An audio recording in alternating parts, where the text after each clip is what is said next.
reflux is generally a retrograde flow of urine.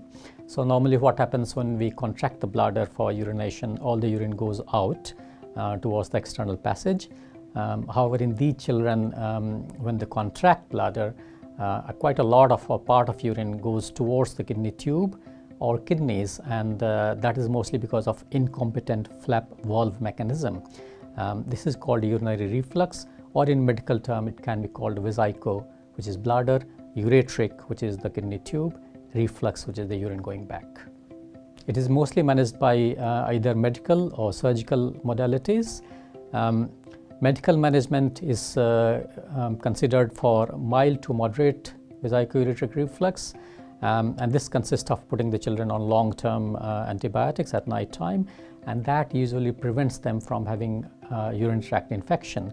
Now, it is seen in various studies that urine infection in presence of reflux can cause kidney scarring. So by doing this, we prevent the child from having another urine infection and thus preventing the kidney damage.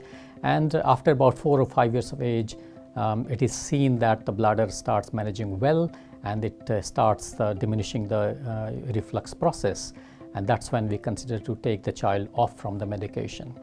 The surgical management is mainly considered for children with severe reflux, or if they have not responded to medical management, or if they are getting recurrent urinary infections despite putting on nighttime prophylaxis.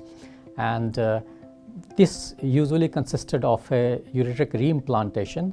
So what happens that the refluxing ureter is quite short and situated quite top on the bladder. So the surgeons take the ureter out from that situation and put it deeper into the bladder, where it is creating a better valve mechanism. More recently, there are modern techniques evolved, which is through endoscopic injection.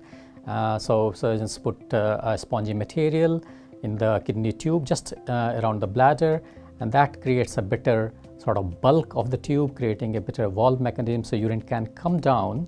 But when the child is contracting the bladder, the urine can't go back, and that's how this system works.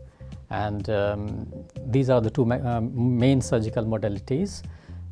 However, it is very important to assess and consider whether bladder is having any dysfunction before going for surgery, because if bladder is not sorted, the same problem will recur.